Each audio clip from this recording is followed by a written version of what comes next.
أعوذ بالله السميع العليم من الشيطان الرجيم من همزه ونفخه ونفثه.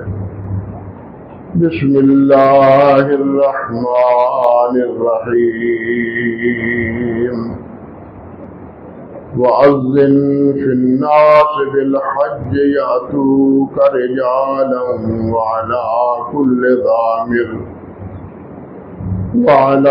كل ضامر يأتين من كل فج عميق ليشهدوا منافع لهم ويذكروا اسم الله في أيام معلومات على ما رزقهم من بهيمة الأنعام فكلوا منها وأطعموا البائس الفقير ثم ليقضوا تفثهم وليوفوا نذورهم وليطوفوا بالبيت العتيق. سبحان ربك رب العزة عما يصفون وسلام على المرسلين والحمد لله رب العالمين.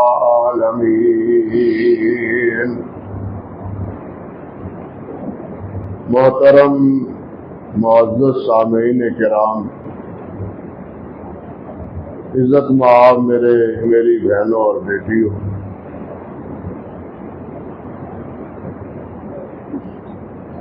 عشرہ ذی الحج کی ابتدا ہو چکی ہے اور خوش نصیب حجاج کرام کشاں کشاں حرم پاک میں پہنچ رہے ہیں اور حرم پاک لبیک لبیک سے اس وقت گونج رہا ہے۔ ہونا تو یہی چاہیے، لیکن ہماری بے عملیوں کا نتیجہ ہے کہ ہم نہ لبیک کہتے ہیں نہ تکبیرات کہتے ہیں۔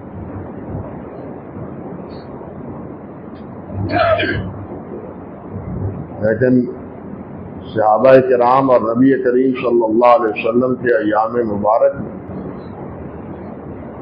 حقیقتاً یہی کیفیت تھی، اور یہ جو ان آیات میں سورۃ الحج کی ان آیات میں اللہ ذوالجلال نے حضرت ابراہیم علیہ السلام سے فرمایا ہے کہ اذن فی الناس بالحج، کہ اے ابراہیم لوگوں میں حج کا اعلان کرو، آواز دو، جہاں کہیں بھی جاؤ وہاں بھی، کہ لوگوں اللہ کے گھر کا حج کرو، اللہ کے گھر میں پہنچو۔ اللہ رب العزت فرماتے ہیں یاتوک الرجال وعلی کل ضامر یاتین من کل فج عمیق، کہ لوگ تیری طرف اے ابراہیم تیری طرف پیدل اور دبلے کمزور اونٹوں پر سوار ہو کر اور دور دراز کا تنگ وادیوں کا سفر کر کے تیرے پاس پہنچے۔ آج سے تقریباً 4,500 سال سے پہلے یہ بات کہی ہوئی۔ آج ہر آدمی، وہ مسلمان ہو وہ کافر ہو، وہ بیت اللہ میں اس نظارے کو دیکھ سکتا ہے کہ کس کیفیت سے اور کس بے تابی سے دور دراز کے سفر ہو کر کے لوگ بیت اللہ شریف میں پہنچ رہے ہیں۔ اللہ ذوالجلال ان کی حاضری قبول فرمائے، اور ہم گناہگاروں کو بھی اللہ ذوالجلال اس کی توفیق عطا فرمائے۔ یہ الزام یہاں ایک بات، ایک نقطہ یاد رکھنے کے قابل ہے کہ اللہ ذوالجلال نے فرمایا ہے یا تو کا رجالا وعلی کل ضامر، تیرے پاس آئیں گے، یہ لوگ تیرے پاس آئے ہیں۔ دو باتوں کا اشارہ ہے، ایک یہ کہ ابراہیم علیہ السلام خود بھی اس اعلان کے بعد ہر سال حج کرتے تھے اور لوگ حج کے لیے آتے تھے اور حضرت ابراہیم علیہ السلام سے ملاقات کرتے تھے۔ اور دوسرا یہ کہ ابراہیم علیہ السلام تو ختم ہو گئے، بہت ہو گئے، اپنا وقت گزار گئے، لیکن حقیقتاً وہ آتے تیرے ہی آواز پر لبیک کہتے ہوئے، وہ گویا تیرے ہی پاس آتے ہیں اور تیری ہی آواز پر لبیک کہتے ہوئے آتے ہیں۔ اور ان دنوں میں یہاں جس طرح اللہ ذوالجلال والاکرام نے فرمایا ہے وَيَذْكُرُ اسْمَ اللَّهِ فِي أَيَّامٍ مَّعْلُومَاتٍ، تاکہ یہ لوگ اپنے منفعت کی جمع ہے۔ حج میں بہت سے منافع ہیں، حج میں بہت سے منافع ہیں، اور سب سے بڑا منفعت یہ ہے کہ الحج المبرور لیس لہ الجزاء الا الجنہ، اگر حج مبرور نصیب ہو جائے تو اس کی جزا سوائے جنت کی اور کوئی نہیں۔ یہ کتنا بڑا نفع ہے، باقی نفع تو اس سے علیحدہ ہے۔ اللہ اکبر کبیر۔ اور ساتھ یہ بھی فرمایا وَيَذْكُرُ اسْمَ اللَّهِ فِي أَيَّامٍ مَّعْلُومَاتٍ، اور ان معلوم دنوں میں وہ اللہ سبحانہ و تعالیٰ کا ذکر کرے۔ امام بخاری رحمۃ اللہ علیہ نے حضرت عبداللہ بن عباس رضی اللہ تعالی عنہ کا فرمان ذکر کیا ہے کہ ان ایام معلومات سے مراد یہ عشرہ ذی الحج ہے، جن دنوں میں ہم دن گزار رہے ہیں۔ یکم ذی الحج سے لے کے 10 تک، اور سورۃ بقرہ میں جو اللہ سبحانہ و تعالی نے فرمایا وَاذْكُرُوا اللَّهَ فِي أَيَّامٍ مَّعْدُودَاتٍ، گنتی کے دن، ان کے بارے عبداللہ بن عباس فرماتے ہیں رضی اللہ تعالی عنہ کہ اس سے مراد ایام تشریق یوم النحر و ثلاثۃ ایام بعدہ، اس سے مراد یوم النحر ہے جس دن انسان قربانیاں کرتا ہے، حجاج قربانیاں کرتے ہیں، وثلاثۃ ایام بعدہ، اور ان کے بعد 3 دن، کیونکہ ان کے بعد بھی 3 دنوں میں قربانیاں ہی ہوتی ہیں، اور حجاج دیکھتے ہیں وہاں 3 دن بعد میں قربانیاں ہوتی ہیں۔ اور نبی علیہ السلام سے مروی ہے کہ کل ایام تشریق ذبح، کہ ایام تشریق جتنے بھی ہیں وہ ذبح کے دن، قربانی کے دن۔ بہرحال وہ عشرہ ذی الحج ہو یا اس کے بعد قربانی کے ایام، ان دنوں میں زیادہ اللہ ذوالجلال کی عبادت، اللہ کا ذکر، تکبیرات، تسبیحات، نوافل، نماز، اس کا اہتمام کرنا چاہیے۔ حضرت عبداللہ بن عمر رضی اللہ تعالی عنہ اور حضرت ابو ہریرہ رضی اللہ تعالی عنہ، ان سے امام بخاری ہی نے ذکر کیا ہے کہ یخرجان الی السوق فی ایام العشر یکبران و یکبر الناس بتکبیرہما۔ عبداللہ بن عمر اور حضرت ابو ہریرہ رضی اللہ تعالی عنہ یہ بازار میں نکل جاتے ہیں ان 10 دنوں میں، گائے بگائے بازار چلے جاتے ہیں۔ مسجدوں میں تو تکبیریں ہوتی ہی ہیں، بازاروں میں بھی یہ تکبیریں کہتے ہیں۔ وَيُقَبِّرُ النَّاسُ بِتَكْبِيرِهِمَا، کاروبار میں جو لوگ مصروف ہوتے تھے وہ جب ان کی تکبیریں سنتے وہ بھی تکبیریں کہنا شروع کر دیتے۔ یہ تھا وہ ماحول۔ یہ تھا وہ ماحول اللہ کی کبریائی اور اللہ ذو الجلال والاکرام کے ذکر کا صحابہ کرام اور نبی علیہ السلام کے دور میں. اور حضرت عمر فاروق رضی اللہ تعالیٰ عنہ کے بارے میں امام بخاری نے ذکر کیا ہے وَكَانَ عُمَرُ يُقَبِّرُ فِي قُبَّةِ بِنَا فَيَسْمَعُهُ أَهْلُ الْمَسْجِدِ فَيُقَبِّرُونَ وَيُقَبِّرُ أَهْلُ السُّوقِ. اللہ اکبر کبیر. کہ منا میں قربانیاں ہو چکی 10 تاریخ کو، اب منا میں ٹھہرنا ہے، طواف افاضہ کے بعد منا میں ٹھہرنا ہے 11 کو بھی 12 کو بھی اور 13 کو بھی. اگر 12 کو جانا چاہتے ہیں تو اس کی اجازت ہے. 13 تک رہے تو نبی علیہ السلام 13 دن تک ہی رہے تھے وہاں. تو حضرت عمر فاروق رضی اللہ تعالی عنہ یقبر فی قبۃ بمنا، جہاں آپ ٹھہرے ہوئے تھے اپنے خیمے میں، اپنے قبہ میں، منا کے دنوں میں وہاں بیٹھے ہوئے اپنے قبہ میں تکبیریں کہتے ہیں. تکبیریں کہتے ہیں. فرماتے ہیں فَيَسْمَعُهُ أَهْلُ الْمَسْجِدِ. یہ قبہ میں یعنی اپنے خیمے میں تکبیریں کہتے اور مسجد خیف میں بیٹھنے والے ان کی تکبیروں کو سنتے. اتنی اونچی آواز سے تکبیریں کہتے تھے. خیمہ آخر مسجد سے کچھ باہر ہی ہوگا نا. آپ کو خیموں کی کہنا چاہیے کہ ذوالحلیفہ تک خیمے لگے ہوئے. اللہ اکبر کبیرہ. تو امام صاحب ذکر کرتے ہیں فَيُقَبِّرُونَ وَيُقَبِّرُ أَهْلُ الْأَسْوَاقِ.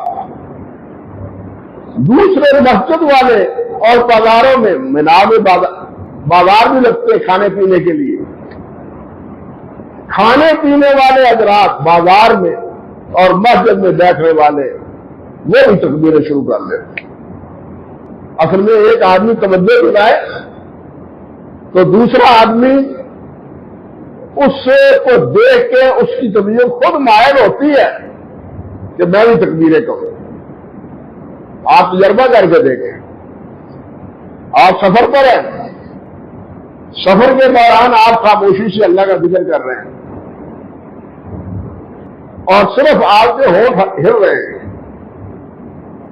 آپ سبحان اللہ و بحمدہ، سبحان اللہ العظیم، سبحان اللہ الحمدللہ ولا الہ الا اللہ اللہ اکبر. اونچی آواز سے نہیں، آہستہ. صرف آپ کے ہونٹ ہلتے ہوئے بہت معمولی سے محسوس ہوتے ہیں. تو پاس ارد گرد بیٹھنے والے مسافر جب وہ اس کو دیکھتے ہیں وہ کم سے کم بری باتوں سے اجتناب کر لیتے ہیں اور خوش نصیب وہ ہیں جو احساس کر کے خود بھی آہستہ ذکر شروع کر دیتے ہیں. جن کے دل میں ایمان کی رمق موجود ہوتی ہے اور مضبوط ہوتی ہے، وہ اس کے آہستہ ذکر کرنے کو دیکھتے ہوئے دل میں احساس کرتے ہیں کہ مجھے بھی یہ وقت ضائع نہیں کرنا چاہیے، مجھے بھی اللہ سبحانہ و تعالیٰ کا ذکر کرنا چاہیے. وہ بھی ذکر کرنا لگتا ہے. ہاں جی. اور دہی تبھی جمتا ہے جب دودھ کو جاگ لگائی جائے، رنگ تبھی چڑھتا ہے جب جاگ لگائی جائے. جاگ لگانے والے ہو نا. اب تو المیہ یہ ہے کہ جاگ لگانے والے ہی ختم ہوتے جا رہے ہیں. المیہ یہ امام صاحب ذکر کرتے ہیں وَكَانَ ابن عمر يُقَبِّرُ بِمِنَا. آپ میں سے بہت سے ساتھی ہیں جنہوں نے اللہ کے فضل و کرم سے حج کی سعادت پائی، لیکن آپ سمجھتے ہیں کہ جو کیفیت صحابہ کرام رضوان اللہ علیہم اجمعین کی تھی کیا وہ اس وقت موجود ہے؟ اس کا تصور بھی نہیں. عبداللہ بن عمر کے بارے میں نقل کرتے ہیں کان ابن عمر یقبر بمنا تلک الایام، کہ ان ایام میں حضرت عبداللہ بن عمر رضی اللہ تعالی عنہ وہ تکبیریں کہتے ہیں. کب؟ خلف الصلوات، نماز کے پیچھے. وعلی فراشہ، اپنے کبے، اپنے خیمے اس میں جو بستر بچھایا ہوا ہوتا تھا اس بستر پر بھی، وہ مجلس ہی جہاں بیٹھتے اپنی اس مجلس میں بھی، وہ ممشاء تلک الایام، اور جب خیمے سے اور اپنے گھر سے اس خیمے سے قبے سے نکلتے تو چلتے ہوئے بھی تکبیریں کہتے ہیں۔ کوئی خالی وقت گزرا؟ ہم تو صرف یہاں تکبیریں کہتے ہیں نماز فرض کے بعد وہی مشکل سے ایک دفعہ، اس کے علاوہ گھر میں بیٹھے ہوئے ہوں، دکان میں بیٹھے ہوئے ہوں یا آ جا رہے ہوں، ہمارے تصور میں تکبیروں کا کوئی تصور نہیں۔ لیکن حضرات صحابہ کرام رضوان اللہ علیہم کی زندگی کیا تھی، وہ آپ ان آثار سے جنہیں امام بخاری نے ذکر کیا ہے اس سے سمجھ سکتے ہیں کہ اس کا رنگ کیا تھا، کس طرح ہر طرف سے اللہ اکبر لبیک اللہم لبیک۔ صحابہ فرماتے ہیں کہ مدینہ طیبہ سے ہم روانہ ہوتے حج یا عمرے کے لیے، راستے میں نبی علیہ السلام نے فرمایا جبرائیل آئے ہیں، اور جبرائیل نے کہا اپنے ساتھیوں سے کہو اونچی آواز سے تلبیہ کو۔ صحابہ فرماتے ہیں کہ راستے ہی میں ایک مقام پر پہنچتے مکے پہنچنے سے پہلے ہماری تلبیہ کہتے ہوئے گلے بیٹھ جاتے تھے۔ آج کوئی تصور ہے؟ آج تو عمرے میں جانے والا تلبیہ ایک بار شاید احرام باندھ کے کہہ لے اور اس کے بعد خاموشی سے جاتے ہیں، بالکل حرم تک خاموشی سے۔ یہ کیسا عمرہ ہے اور کیسا حج؟ اللہ ہی ہمیں ہدایت دے، اللہ ہی ہمیں سمجھ عطا فرمائے۔ اللہ ذو الجلال نے حکم دیا وَاذْكُرُوا اسْمَ اللَّهِ فِي أَيَّامٍ مَّعْلُومَاتٍ، اللہ نے فرمایا وَاذْكُرُوا اللَّهَ فِي أَيَّامٍ مَّعْدُودَاتٍ کہ ان دنوں میں اللہ کو یاد کرو۔ ہم کتنا اللہ کو یاد کر رہے ہیں؟ دوسرے ایام کے مقابلے میں ہم کتنا اللہ کو یاد کرتے ہیں ان دنوں میں؟ اور جو ایام تشریق یا قربانی کے دن ہیں وہ تو ہمارے گوشت کھانے اور بانٹنے میں گزر جاتے ہیں، اللہ تو یاد ہی نہیں رہتا، اس وقت گوشت ہی یاد رہتا ہے۔ ہاں، اللہ نہیں یاد رہتا اس وقت گوشت ہی یاد رہتا ہے۔ اللہ اکبر کبیرہ۔ اور نبی علیہ السلام بلکہ اس سے آگے بھی دیکھیے، وکانہ میمونہ، سیدہ میمونہ رضی اللہ تعالی عنہا یکبر یوم النحر وکن النساء یقدرن خلف ابان ابن عثمان و عمر ابن عبدالعزیز لیالی تشریق مع الرجال فی المسجد۔ مسجد خیف میں حضرت عمر بن عبدالعزیز، حضرت ابان بن عثمان بن عفان رضی اللہ تعالی عنہ جب وہ تھے نمازیں پڑھاتے تھے، وہ بھی تکبیریں کہتے تھے اور صحابیات بھی تکبیریں کرتی تھی، عورتیں بھی تکبیریں کہتی تھی، لیکن آہستہ آواز تکبیریں کہتی تھی۔ اللہ اکبر کبیر، یہ تھا وہ ماحول۔ اور نبی علیہ السلام نے کیا فرمایا؟ حضرت عبداللہ بن عباس فرماتے ہیں کہ من عمل فی ایام العشر افضل من العمل فی ہذہ، فرمایا نیک عمل، عمل صالح جتنا اللہ سبحانہ و تعالیٰ کو محبوب ہے، ایک روایت میں افضل ہے، ایک احب کے لفظ ہے، سب سے افضل ہے اور سب سے اللہ کے ہاں محبوب عمل ہے، جتنا ان دنوں میں دوسرے دنوں میں نیک عمل اللہ کے ہاں اتنا محبوب نہیں ہے۔ اللہ کے نیک عمل مطلوب ہے، نیک عمل کو اللہ ہمیشہ پسند کرتے ہیں، نیک عمل کرنے والوں سے محبت کرتے ہیں، لیکن ان دنوں نیک عمل کرنا یہ دوسرے ایام سے نیک عمل کرنے میں زیادہ اللہ کے ہاں محبوبیت کا باعث ہے۔ صحابی پوچھتے قالوا ولا الجہاد، قال ولا الجہاد، حضور جہاد بھی نہیں، ان دنوں جہاد کرے تب بھی؟ آپ نے فرمایا جہاد بھی نہیں۔ پھر آپ نے فرمایا الا رجل خرج یقاتل بنفسہ ومالہ فلم یرجع بشیء، ہاں وہ آدمی جو اپنے آپ لے گیا، اپنا مال متا لے گیا، آپ کی اپنی جان کی بھی قربانی دے دی، اپنا مال بھی جہاد میں خرچ کر دیا، اس کا یہ عمل تو ان دنوں میں نیک عمل کے برابر ہو سکتا ہے ورنہ نہیں ہو سکتا۔ اب کتنی اہمیت ہے ان دنوں میں نیک عمل، لیکن آگے بڑھنے سے پہلے یہ بھی دیکھیے کہ جہاد کیا ہے۔ اللہ اکبر کبیرہ۔ یہ جو صحابہ نے پوچھے ولل جہاد، تو آپ نے فرمایا ولل جہاد، جہاد بھی نہیں۔ حدیث میں آتا ہے اور یہ بھی صحیح بخاری کی روایت ہے، حضرت ابو ہریرہ فرماتے ہیں رضی اللہ تعالیٰ عنہ، جاء رجل رسول اللہ صلی اللہ علیہ وسلم، ایک آدمی آیا اور آپ کی خدمت میں حاضر ہو کے عرض کرتا ہے کہ دلنی علی عمل یاد الجہاد، حضور میں تو ماڑا اور کمزور دل ہوں، ہمارے طرح کا ہوگا نا، ہم سے تو بہرحال بہت درجے بہتر ہے، ہم تو کچھ بھی نہیں ہیں، ہم تو کچھ بھی نہیں، لا شے ہیں۔ لیکن انہوں نے سمجھا کہ میں جہاد نہیں کر سکتا۔ کیا جہاد کے برابر بھی کوئی عمل ہے؟ تو نبی علیہ الصلوۃ والسلام نے فرمایا قالا اجد ہو، ہاں جہاد کے برابر میں ایک عمل پاتا ہوں، لیکن تم کر نہیں سکتا۔ وہ کیا؟ وہ آپ نے فرمایا کہ حل تستطيع اذا خرج المجاهد ان تدخل مسجدك فتقوم ولا تفطر وتصوم ولا تفطر۔ فرمایا کیا تو اس کی طاقت رکھتا ہے کہ جب مجاہد جہاد کے لیے جائے تو اللہ کے گھر میں ڈیرا ڈالے،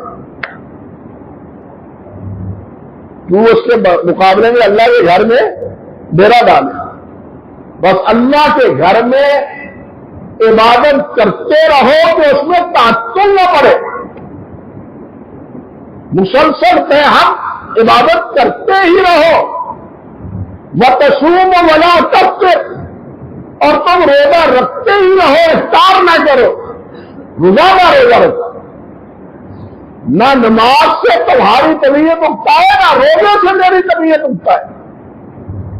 قال ومن يستطيع ذلك یا رسول اللہ، حضور اس کی طاقت کون رکھتا ہے؟ اتنی طاقت کون رکھتا ہے؟ اب سمجھے ہیں جہاد کتنا درجہ رکھتا ہے، اس کے برابر اگر یہ عمل کیا جائے تو پھر کچھ نہ کچھ بار برابر ہے۔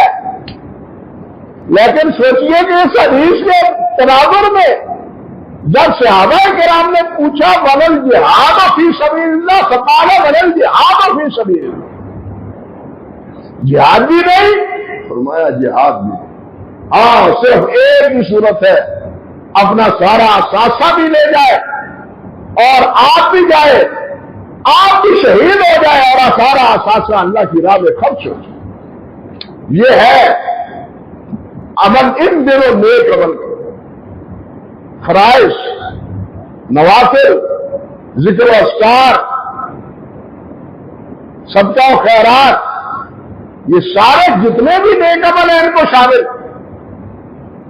یعنی ان دنوں کے پڑے ہوئے فرض دوسرے دنوں کے پڑے ہوئے فرضوں سے بہتر ہے، ان دنوں کے پڑے ہوئے نوافل دوسرے دنوں میں پڑے ہوئے نوافل سے افضل، ان دنوں کیا ہوا ذکر یہ دوسرے دنوں سے کیے ہوئے اذکار سے افضل۔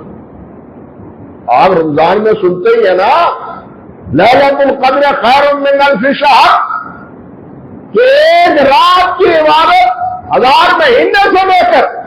یہ اللہ کی تقسیم ہے، یہ اللہ سبحانہ و تعالیٰ کی پسند ہے۔ اللہ جس کو جو چاہے شرف عطا فرما دے۔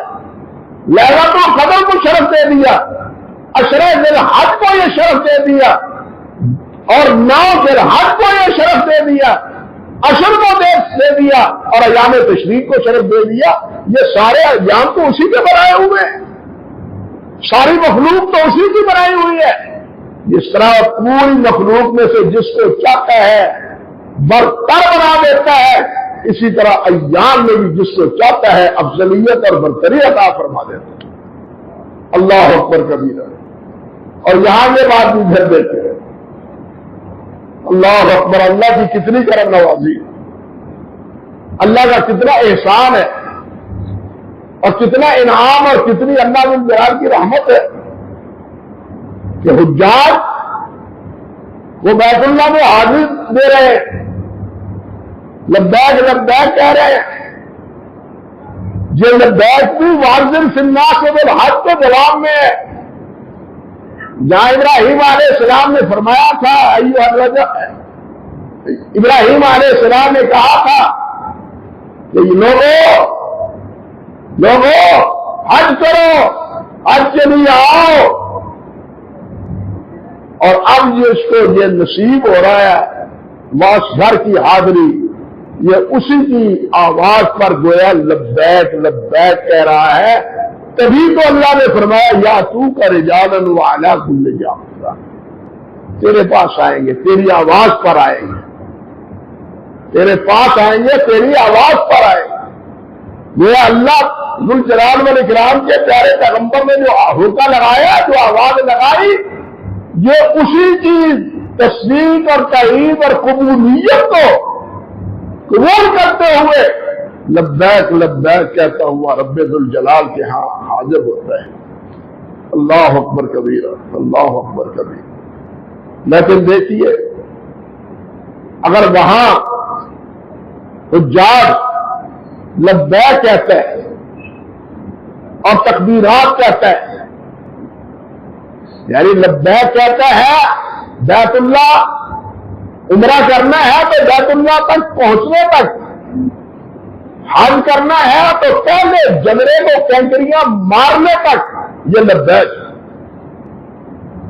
اللہ اکبر کبیر، اور اس کے بعد پھر تکبیرات، وہاں مقیم ہو جائے یا منا میں مقیم ہو پھر تکبیرات۔ اب اللہ کا کتنا کرم ہے کہ حاجی نے اس عمل میں ہم گناہ گاروں کو بھی شریک کر دیا کہ تم بھی تکبیریں کہا کرو۔ وہ ہمارا ان دنوں یہ عمل اور یہ معمولات یہ حاجی کے ساتھ تشابہ ہے، مشابہ، کسی نہ کسی ڈھب اور کسی نہ کسی رنگ میں۔ وہ وہاں تکبیریں کہہ رہے ہیں، ہمیں یہاں تکبیریں کہنے کا ہوتا ہے، بات سمجھے۔ اور پھر اس کے بعد کیا ہے، وہ وہاں قربانیاں لے جا رہے ہیں۔ آج تو قربانیاں لے جانے والا کوئی نہیں ہے، لیکن نبی علیہ السلام اور صحابہ کرام کے دور میں جب حج قران کرتے تو قربانیاں ساتھ لے کے جاتے۔ جب نبی علیہ السلام نے بھی حج کیا تھا تو آپ کی قربانیاں حضرت علی یمن سے لے کے آئے تھے، اور انہوں نے بھی ارادہ یہ کیا تھا کہ یا اللہ میں یہ حج کر رہا ہوں جو تیرے پیارے پیغمبر محمد رسول اللہ نے جس حج کی نیت کی۔ قربانیاں لے کے آتے تھے، بلکہ مساوات نظر مانی ہوئی قربانیاں عمرہ اور حج کرنے والے کے راستے ذریعے بھیج دیتے تھے، اور قربانی جو اون کی ہوتی تھی اس کو باقاعدہ نشان لگا دیتے تھے، یا چھوٹی قربانیاں ہوتی تھی تو ان کے گلے میں قلادہ ڈال دیتے تھے تاکہ راستے میں کوئی بھی بےہودہ ان کے ساتھ بےہودگی نہ کرے۔ وہ سمجھ لیں کہ یہ بیت اللہ کے پاس جہاں جا کے ہوگی، وہاں جا کے اللہ کی نظر کی ہوئی یہ قربانی ہے۔ اللہ اکبر کبیرہ۔ تو یہ تھی یہاں وہاں یہ قربانیوں کا یہ احترام تھا، اور آج کل آپ بھی تو قربانیوں کی فکر میں پڑے ہوئے ہیں یا نہیں پڑے ہوئے، آپ بھی ان کی خریداری میں اور اس کو پالنے میں آپ بھی لگے ہوئے ہیں، جس طرح صحابہ کرام سے مروی ہے۔ صحابہ فرماتے ہیں کہ کننا مصبر العضائی، ہم قربانی کے جانوروں کو کھلا پلا کے خوب موٹا تازہ کرتے۔ وَمَنْ يُعَظِّمْ شَعَائِرَ اللَّهِ فَإِنَّهَا مِنْ تَقْوَى الْقُلُوبِ، یہ شاعر اللہ نے اللہ تعالیٰ نے ان قربانیوں کو شمار کیا ہے کہ جو ان کی تقریر کرتا ہے وہ اپنے دل کی پاکیزگی کا ثبوت مہیا کرتا ہے۔ اللہ اکبر۔ اس لیے قربانیوں کی تقریر کرنی چاہیے، انہیں بھوکا نہیں رکھنا چاہیے، انہیں مارنا پیٹنا نہیں چاہیے، انہیں تنگ نہیں کرنا چاہیے، کانوں سے پکڑ کر یا بھاگ بھی ہو جائے تو بھاگنے کے بعد بھی ان کو نہیں مارنا چاہیے۔ بات سمجھے یا نہیں؟ اللہ اکبر کبیرہ۔ پھر اسی طرح دیکھیے جس طرح احرام کے بعد حاجی کے لیے معاملات ہے، یا معتمرین کے لیے مسائل ہیں یا ہمارے لیے بھی مسائل ہیں. حاجی کے لیے حکم کیا ہے کہ جب تم احرام باندھ لو حج کا تو اب نہ تم بال کٹا سکتے ہو نہ ناخن کٹا سکتے ہو. نہ تم بال کٹا سکتے ہو نہ ناخن کٹا سکتے ہو. اور یہاں ہمیں کیا حکم ہے کہ جو قربانیاں کرنا چاہتا ہے وہ نہ بال کٹائے اور نہ وہ ناخن کٹائے. مشابہت ہوئی ان کے ساتھ یا نہیں؟ یعنی بات اللہ میں ہو مشابہت. پھر جس طرح 10 تاریخ کو وہ قربانیاں کرتے ہیں 10 تاریخ کو یہاں ہم بھی قربانیاں کرتے ہیں. حضرت شاہ ولی اللہ رحمۃ اللہ علیہ حجت اللہ بالغہ نے کہا ہے اذن لا یقولو قربتن، کہتے ہیں الا بتشبیہ الحجاج، کہتے ہیں کہ یہ قربانیاں یہ قربت ہے حاجیوں کی مشابہت. ہماری یہ قربانیاں جو یہ تو ہے حاجیوں کی مشابہت میں، وہ وہاں قربانیاں بنا میں کر رہے ہیں اور ہمیں یہاں کرنے کا حکم ہے. پھر دیکھیے کہ وہ 10 تاریخ کو پہلے جمعرات کو چندریے مارتے، پھر اس کے بعد قربانی کرتے، پھر بال کٹاتے اور پھر سمن یقو تفدہم ولیوفوا نذورہم بالبیت العتیق، پھر طواف افاضہ کرتے ہیں، اللہ کے گھر کی حاضر جا کے دیتے ہیں. ہمیں اللہ کے گھر حاضر ہونے کی توفیق تو نہیں، لیکن اللہ کے گھر میں دربار میں حاضر ہو کے 2 رکعتیں پڑھنے کا حکم ہے. بات سمجھے یا نہیں؟ بھائی ہم جتنے ہمارے اوقات کے ہمارے پاس میں جتنے ہیں ہم تو وہی کر سکتے ہیں. وہ وہاں قابل صورت میں اللہ کو جلال والی کرام کی جو ہے عبادت میں مصروف ہے، اور ہم بھی اللہ سبحانہ و تعالی کی بندگی میں اور مصروف میں اللہ سے ہم کلام ہوتے ہیں 2 رکعتیں پڑھ کے. بات سمجھے؟ وہاں حجاج مینا میں ادا عرفات میں عرفات کے میدان میں حاضری دیتے ہیں اور عرفات کے دن حاضری دے کے اپنے گناہوں کی بخشش کرواتے ہیں. اللہ اکبر کبیر.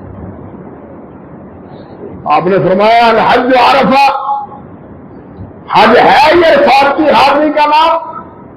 وہ عرفات کی حاضری دے کے اللہ سے معافی مانگ لیتے ہیں، اللہ معاف فرما دیتے ہیں. بس شرطیں سے حلال مال سے جائے اور صرف دل سے جائے، 2 شرطیں ہیں. اللہ اکبر کبیرہ. لیکن ہم گناہگار، ہمیں کہا ہے اس میں روزہ رکھ لو 2 سال کے گناہ تمہارے بھی معاف ہو جائیں. ہم وہاں تو نہیں پہنچ سکے، نہ پہنچ سکتے. ہر ایک کے پاس ہمت توفیق کیسے، عمر کے لحاظ سے بھی اثاثے کے لحاظ سے بھی. لیکن یہاں ہمیں کیا کہا 9 کا روزہ رکھ لو، تمہارے 2 سال کے گناہ اللہ معاف کروا دے. یہ ہے حج کے ساتھ یہاں رہنے والے کی مشابہت. یعنی ہم جو کرتے ہیں 10 دنوں میں یہ حاجیوں کی ہم نقل اتار رہے ہیں. بات سمجھے یا نہیں؟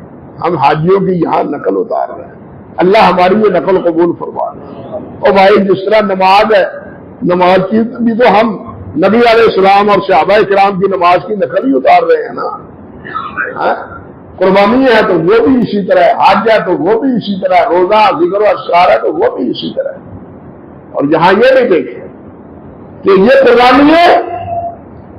اللہ سبحانہ و تعالی نے فرمایا والے کل امت جعلنا منسکا لیذکروا اسم اللہ علی ما رزقهم من بہیمۃ الانعام. یہ اسی امت کے لیے نہیں ہے، ہر امت کے لیے قربانی. اللہ فرماتے ہیں ہر امت کے لیے قربانی ہے. جس طرح کے منکرین حدیث کہتے ہیں کہ قربانیوں کا تو کوئی منکر نہیں ہے، یہ حدیث کے منکر نہیں ہے، حقیقت قرآن کے بھی منکر ہے. اللہ فرماتے ہیں کہ ہر امت کے لیے ہم نے منصب قربانی رکھی ہے، اور مجھے بتلائیے کہ کون سی امت ہے جس کا رسول نہیں ہے، جس کا نبی نہیں ہے؟ اللہ نے فرمایا ہر قریہ میں ہم نے نبی بھیجا ہے، گویا جہاں جہاں جب جب نبی آیا ہے اس وقت سے لے کے اب تک قربانی ہو رہی ہے۔ اس لیے قربانیوں کا انکار ایک حقیقت کا انکار ہے، اور قرآن مجید نے تو حضرت آدم علیہ السلام کے 2 بیٹوں کی قربانی کا تذکرہ سورۃ المائدہ میں کی ہے۔ وہ آدم علیہ السلام سے لے کے نبی کریم صلی اللہ علیہ وسلم تک جتنے انبیاء کرام ہوئے ہیں وہ سب کے سب قربانیاں کرتے تھے، اور اب ان کی امتیں قربانیاں کرتے تھے۔ اللہ اکبر کبیر۔ اور صحابہ کرام میں سے 19 صحابہ رضوان اللہ علیہ مجمعین جن سے قربانی کے متعلقہ احادیث نبی علیہ السلام سے منقول ہے، اور قربانی وہ ہے کہ نبی علیہ السلام نے مدینہ طیبہ میں ہی نہیں بلکہ ایک مرتبہ صحیح ابن خزیمہ میں ہے کہ ایک مرتبہ عید الاضحیٰ وہ کہاں آئی؟ سفر میں آئی، تو نبی علیہ السلام نے سفر میں بھی قربانی کی، سفر میں بھی قربانی کی۔ اللہ پھر عجیب مسئلہ ہے۔ ہم لفظ کیا بولتے ہیں؟ ماننے والے بھی اور نہ ماننے والے عید الاضحیٰ کس کو کہتے ہیں؟ قربانیوں کو کہتے ہیں۔ اور اگر قربانیاں ہی نہیں ہے تو عید الاضحیٰ کیسے ہے؟ یہ عید الاضحیٰ تو ہے قربانیوں کی وجہ سے، یا پھر اس کو چھوڑ دو عید الاضحیٰ کہنا، کوئی اور نام رکھ لو، لیکن اللہ کے رسول نے اس کا نام عید الاضحیٰ رکھا ہے۔ یہ قربانیوں کی عید ہے۔ قربانیاں نبی علیہ السلام کرتے رہے، صحابہ کرام کرتے رہے، اور میں نے عرض کیا کہ 19 صحابہ کرام رضوان اللہ علیہ مجمعین جو ہے نا ان سے یہ مروی ہے۔ سیدہ عائشہ فرماتی ہے کہ آپ نے فرمایا ما عمل ابن آدم یوم النحر عملا احب الی اللہ من علاقۃ الدم، کہ خون بہانے کی جتنی اللہ کو پسندیدگی ہے اس دن 10 تاریخ کو ان ایام میں، ایام اضحیٰ میں، اتنا کوئی اور عمل اس کے بدلے میں نہیں ہے۔ آپ 3,000 کا بیل، 3 لاکھ کا بیل لے لے، 5 لاکھ کا اونٹ لے لے، اونٹ لینے کی بجائے 5 لاکھ صدقہ کر دے، 3 لاکھ صدقہ کر دے، اللہ کے ہاں اس کی قدر و منزلت نہیں ہے جتنی 5 لاکھ کے اونٹ کو ذبح کرنے کی ہے، اور 3 لاکھ کے کیا ہے گائے کو ذبح کرنے کی ہے۔ اللہ والو، ابراہیم نے تو اللہ کے حکم سے بیٹے کو قربان کرنے سے گریز نہیں کیا، تم جانور کو قربان کرنے سے گریز کر رہے اور سرو گردانی اختیار کر رہے ہیں۔ اللہ ہمیں سمجھ عطا فرمائے، اللہ ان دلوں کو اپنی رضا کے مطابق ہمیں گزارنے کی توفیق عطا فرمائے۔ کثرت تکبیر، تحلیل، تسبیحات، نوافل، قرآن مجید کی تلاوت کرنے کی اللہ ذو الجلال ایام میں ہمیں توفیق عطا فرمائے۔ وآخر دعوانا ان الحمد للہ رب العالمین۔